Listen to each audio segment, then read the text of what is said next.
Good Thursday morning, everyone. How are you guys doing today?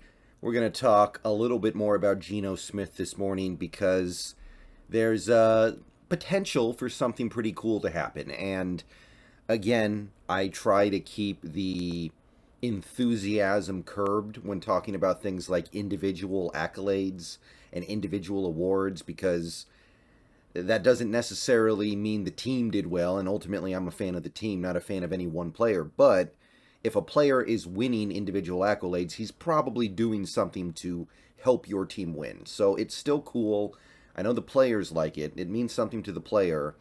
And we're going to talk about another one of those individual awards they hand out at the end of the year. This is a comeback player of the year. And we've already asked this question with a couple of Seahawks this year. Is Ken Walker likely to win Offensive Rookie of the Year? Is Tariq Woolen likely to win Defensive Rookie of the Year?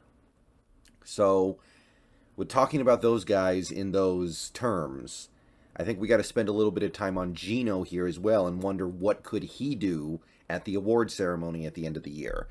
Now, some people think that he may throw his hat into the MVP ring. I will grant you he's probably on the short list. I don't think he'll be a real candidate by the end of the year.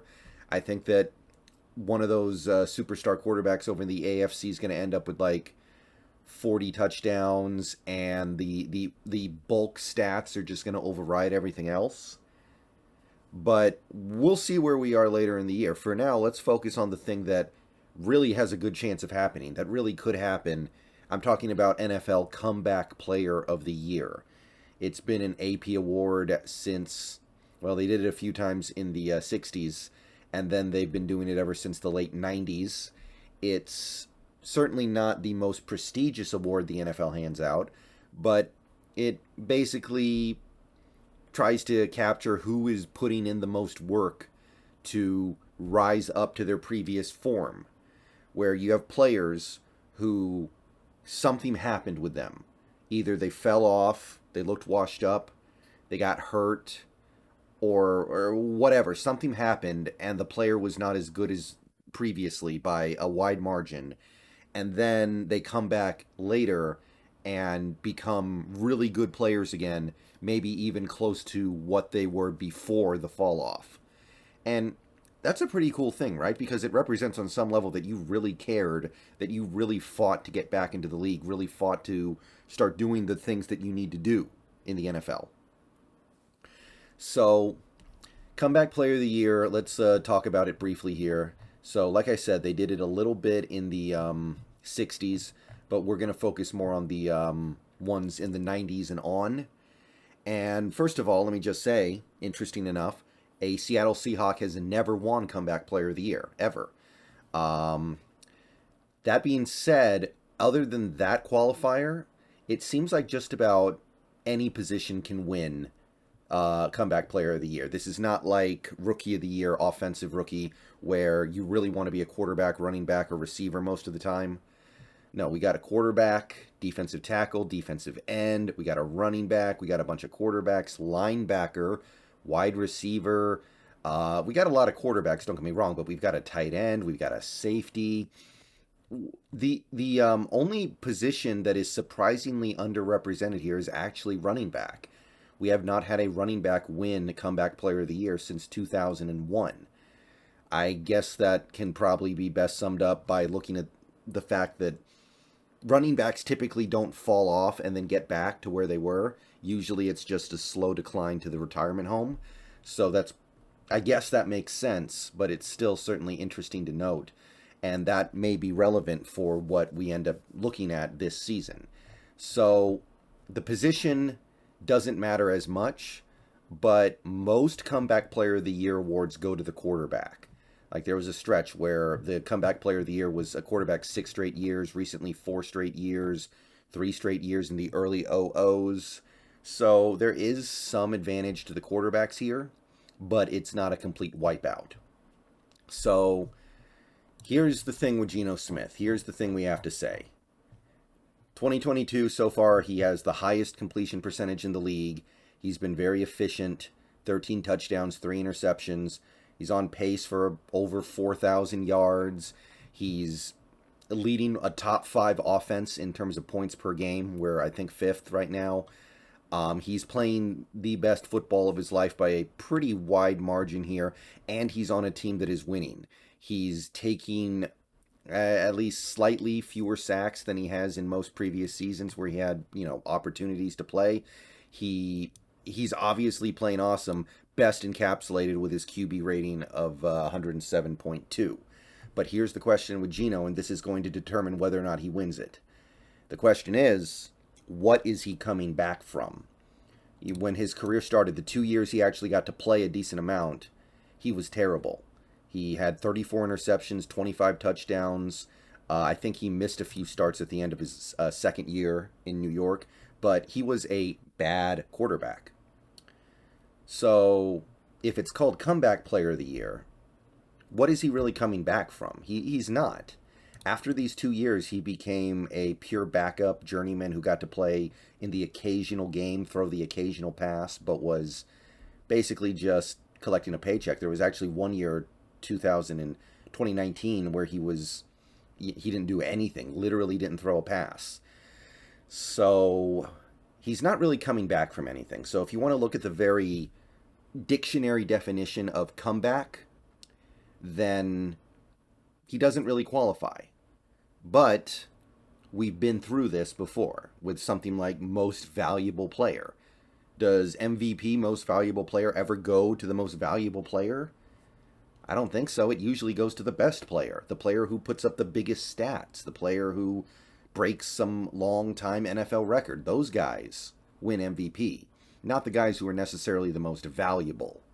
So the fact that Geno Smith at age 32 is playing the best football of his life, and it's not close, and not only is it the best football of his life, it's some of the best football in football. If we had a Pro Bowl, an honest Pro Bowl where the top 3 players at each position made the Pro Bowl, Geno Smith would probably make it in the NFC. It would be him, Jalen Hurts, and Kirk Cousins, right? Who else would you even consider? Marcus Mariota? I don't think so. Brady, just for old time's sake, I guess, but going on pure merit, it should probably be Geno Smith. Aaron Rodgers should not be there this year. His offense is, through the first half of the season, terrible. So that's the case for Geno. He is playing genuinely Pro Bowl caliber football after never doing anything in his career. Now, here's the upshot here. This is a two-man race. Comeback Player of the Year right now is a two-man race. Unless something massive changes in the last 10 weeks, or 10 weeks, it's a two-man race. And the other man here is Saquon Barkley. And his argument is clear. This is a guy who made the Pro Bowl and had over 2,000 yards from scrimmage. Let me zoom out a little bit here. Had a 2,000 yard from scrimmage season in 2018. He had a almost 1,500 yard season in 2019 when he actually missed over 3 games. And then in 2020, he barely played, only played 2 games, picked up less than 100 yards. And then in 2021, he didn't play particularly well. He wasn't a very effective running back. He had less than 900 yards, 4 touchdowns. He looked like he was cooked. And so far in 2022, he's very close to what he was that rookie season, and he's on pace to put up very similar overall numbers. In fact, if you were to parlay it out over a 17-game season, he would get to 2,000 yards. So his yard per carry averages, right, and yard per catch averages are not what they were. He's nowhere near the dual threat he was when he was a rookie, when he caught over 90 passes and was targeted 121 times in 16 games. But he's still a good dual threat, still capable in that regard. And bottom line is, his production is going to be in the same ballpark. So he's coming back from something, clearly, from 2018 and to a certain extent 2019 to now. He looks like a very similar running back. He might be like 94, 95% of what he was in 2018 in terms of production. But I kind of already pointed out, usually it's not a running back. Right now, this is a unique circumstance. That doesn't necessarily mean they won't do it. Saquon plays in a big media market, And Saquon plays for a team that is kind of a Cinderella story so far, midway through the season. So I think really the Saquon versus Geno Comeback Player of the Year award race will come down to which team ends up being better. If the Giants fade heavily, which I think is very possible because they're such a flawed team, and end up with a losing record or missing the playoffs or something like that, then maybe a playoff-bound Geno Smith gets more credibility there. But because he's such a high-profile player, like even when Saquon wasn't playing great, he was getting the attention of a great player because he was so marketable, because he was the number 2 overall pick, because he played in a big market in New York, and he was such an exciting player to watch. So it feels like it is kind of in Saquon, the ball is in Saquon's court. If he plays all 17 games and has 2,000 yards and double-digit touchdowns, let's call it, and the Giants get to the playoffs, I don't see how he doesn't win. So I will admit that while it is a two-man race, and while Geno is a quarterback, which should play into this, and I do believe that a playoff-bound Geno Smith will win it, I don't know if he wins it over a playoff-bound 2,000-yard Saquon Barkley, because the way Saquon's played this year, he's in the conversation for best running back in the league. And that might have a little more gravitas than Geno having a top 5 quarterback claim. We'll see how the voters end up deciding this. I think the New York thing is a big deal here. I think the fact that Saquon was a superstar 4 or 5 years ago is a thing. We'll have to see how it goes, but I would assume that Saquon's ahead right now, honestly. The only other guys who have any kind of chance right now would be Christian McCaffrey. And again, this is another guy who's coming back from something, clearly. In 2019, he was an All-Pro, first-team All-Pro. He was probably the best running back in the league in terms of his production, 2,400 yards, caught well over 100 passes 2 years in a row. He basically had 2 years of 2,000 yards from scrimmage. Dude was absolutely corked. And then the last 2 years combined, he's played in 10 games and has barely more than 1,000 total yards from scrimmage and 8 touchdowns. Mostly been injured, but hasn't been the same player either. Across those 2 years when he was really great, he was averaging close to 5 yards a carry. Over that 2-year stretch where he missed a ton of time, he was averaging closer to 4.2, 4.3. So it's a definite difference, but mostly he's just missed a lot of games. And so far this year, he hasn't. Across 2 different teams, he's played about half the season, and he's on pace for about 1,900 yards from scrimmage and double-digit touchdowns. Now, he still has to stay healthy. There's no guarantee of that. In fact, given it's CMC, I would assume that he probably does miss some games. But if he keeps up those paces, he'll be part of the conversation. But if all things are equal between Saquon and Christian McCaffrey, unless CMC is like a top seed in the playoffs on the Niners, I guess, that's possible, I think it would go to Saquon.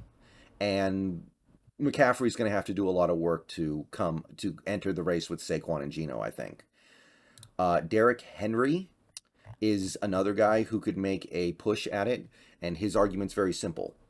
This was a super elite running back in 2020. He had over 2,100 yards, ran for over 2,000 alone.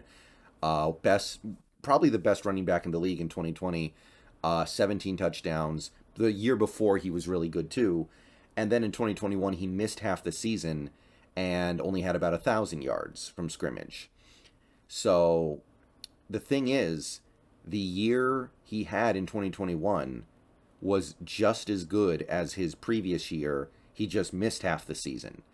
Like, if he had played the whole season with on this pace, he would have had 2,000 yards or very close to, and close to 16 to 18 touchdowns. So it's not like he lost it and got it back.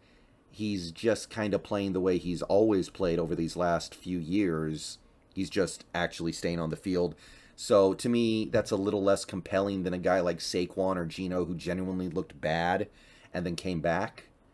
But he'll definitely get some press if the Titans make the playoffs.